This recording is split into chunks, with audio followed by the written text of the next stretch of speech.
4/3 गुनी हो। तो यहाँ सबसे पहले हमें क्या करना है, BC 7 सेंटीमीटर का एक रेखाखंड खींचना है। ठीक है, इस प्रकार से हम खींच लेते हैं। देखिए यहाँ रखेंगे इसको। ठीक है, और ये हो गया 7 सेंटीमीटर। ठीक है, इसका नाम देते हैं इधर B और इधर देते हैं C। इसके बाद सवाल कह रहा है कोण B बराबर 45 डिग्री हो। ठीक है, तो B पे 45 डिग्री का कोण बनाना है। ठीक है, तो कैसे बनाएंगे, देखिए इसको आप छोटा बड़ा रख सकते हैं, कोई दिक्कत नहीं है। ठीक है, तो यहाँ B पे इस तरीके से पहला चाप खींच लिया, इसके बाद पहला कट लगाएंगे, इसके बाद दूसरा कट लगाएंगे। ठीक है, और यहाँ लगाएंगे, ये हो जाएगा आपका 90 डिग्री। ठीक है, तो इसको मिला देते हैं। देखिए चूंकि हमें 90 डिग्री का ज़रूरत नहीं है, ठीक है, हमें 45 डिग्री का कोण बनाना है, इसलिए हमें 90 डिग्री बनाना ही पड़ेगा। ठीक है,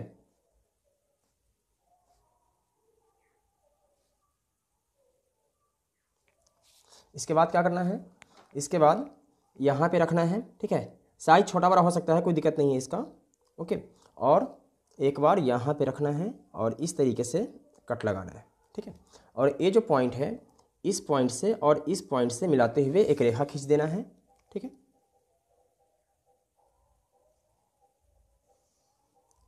ये जो कोण होगा ये होगा 45 डिग्री का। ओके, इसके बाद सवाल कह रहा है कोण A बराबर 105 डिग्री हो। तो यहाँ A तो हमें पता ही नहीं है। ठीक है, तब क्या करेंगे, देखिए क्योंकि हम लोग जानते हैं कि त्रिभुज के तीनों कोणों का योग क्या होता है, 180 डिग्री होता है। तो हम लोग लिखेंगे, देखिए चूंकि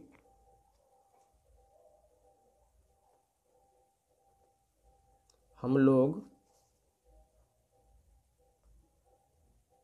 जानते हैं कि त्रिभुज के तीनों कोणों का योग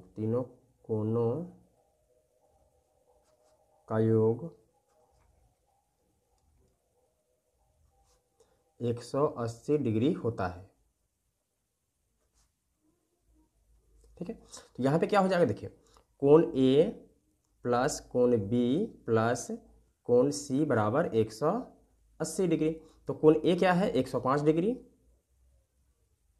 प्लस कोण B क्या है 45 डिग्री, प्लस कोण C बराबर 180 डिग्री। ठीक है, तो ये हो जाएगा 150 डिग्री प्लस कोण C बराबर 180 डिग्री। ठीक है, इसलिए कोण C बराबर हो जाएगा 180 डिग्री माइनस 150 डिग्री, यानी कोण C का मान क्या आ जाएगा 30 डिग्री। ठीक है, तो यहाँ C पे क्या करना है, 30 डिग्री का कोण बनाना है। ओके, तो यहाँ इसको ऐसे रखेंगे। ठीक है, पहला कट लगाएंगे तो ये हो जाएगा 60 डिग्री। ठीक है, और 60 डिग्री को आधा कर देंगे तो ये हो जाएगा 30 डिग्री का, इस तरीके से। ठीक है, अब इसके बाद इस पॉइंट से और इस पॉइंट से होते हुए एक रेखा खींचेंगे।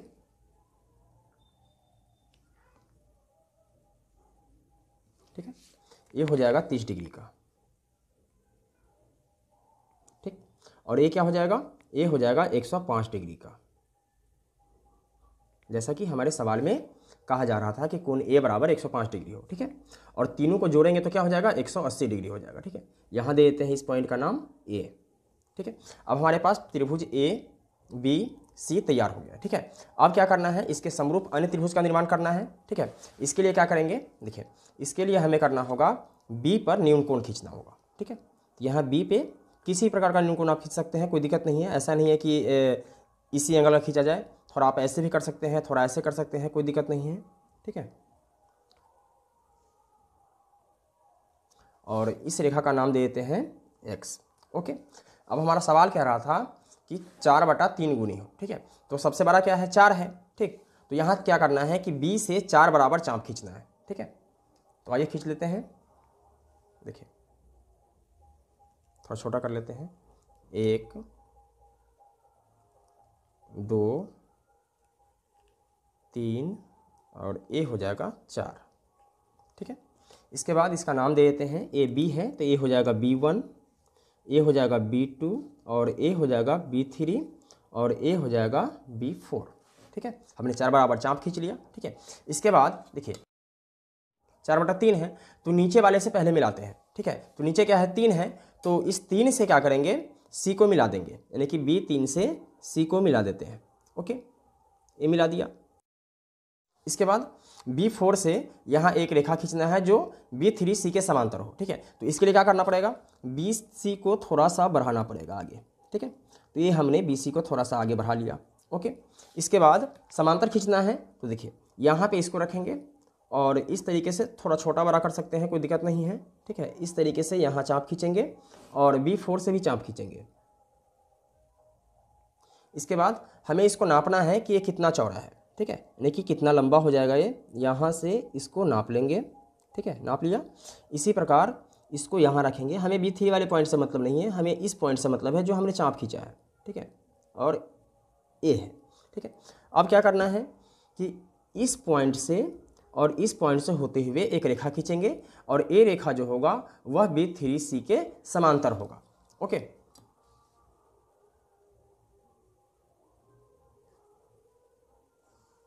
चलिए इसके बाद AC के समांतर एक रेखा खींचना है। ठीक है, चलिए इसका नाम दे देते हैं D।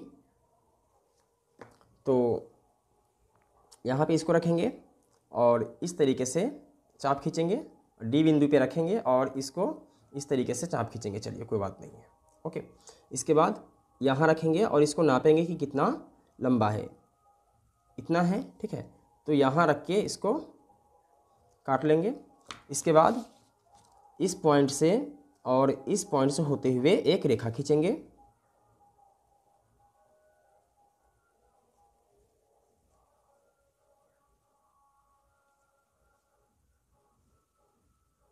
ठीक है, इसका नाम देते हैं E।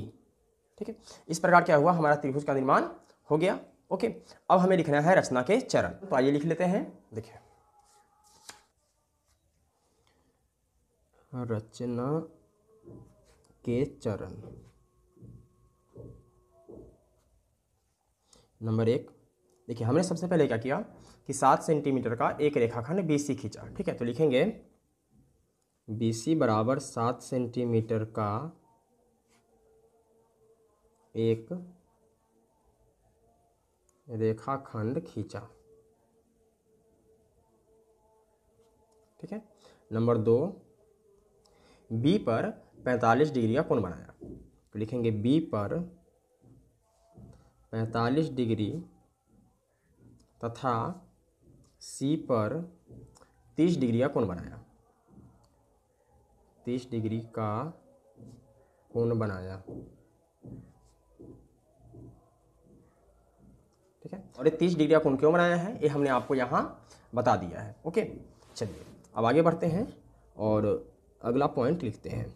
ठीक है, तीसरा पॉइंट हो जाएगा B से BX एक रेखा खींचा। ठीक है, जो न्यून कोण बना रहा है। ठीक है, तो लिखेंगे B से BX एक रेखाखंड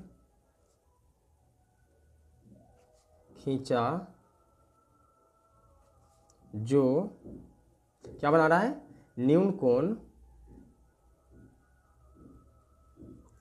कोण CBX बना रहा है। ठीक है, तो लिखेंगे कोण CBX बनाता है। ठीक है, नंबर 4, देखिए इसके बाद हमने BX पर 4 बराबर चाप खींचा। ठीक है, तो लिखेंगे BX पर 4 बराबर चाप B बराबर B1 बराबर B2 बराबर B3 बराबर B4 खींचा। ठीक है, इसके बाद हमने B3 से C को मिला दिया। तो लिखेंगे नंबर 5, B3 से C को मिलाया। ठीक है, नंबर 6, देखिए B3C के समांतर B4D खींचा। ठीक है, जो BC से बढ़ाए गए भुजा पर D बिंदु पर मिलता है। ठीक है, तो लिखेंगे B4 से B4D समांतर B3C खींचा, जो बढ़ाए गए भुजा पर डी बिंदु से मिलती है। ठीक है। नंबर 7, इसके बाद हमने देखे AC के समांतर DE खींचा। ठीक है, तो लिख देते हैं DE समांतर AC खींचा। ठीक है, इस प्रकार हमारा क्या होता है, रचना का चरण कंप्लीट हो जाता है। ठीक है, अब हमें लिखना है औचित्य, तो लिखेंगे औचित्य। देखिए ये जो त्रिभुज है यहाँ DE समांतर है AC के, इस प्रकार त्रिभुज EBD समरूप हो जाता है त्रिभुज ABC के। ठीक है, तो लिखेंगे चूंकि DE समांतर है AC के, इसलिए त्रिभुज EBD समरूप हो जाता है त्रिभुज ABC के। ठीक है, अर्थात देखिए जब समरूप होता है तो क्या होता है, BE बटा AB।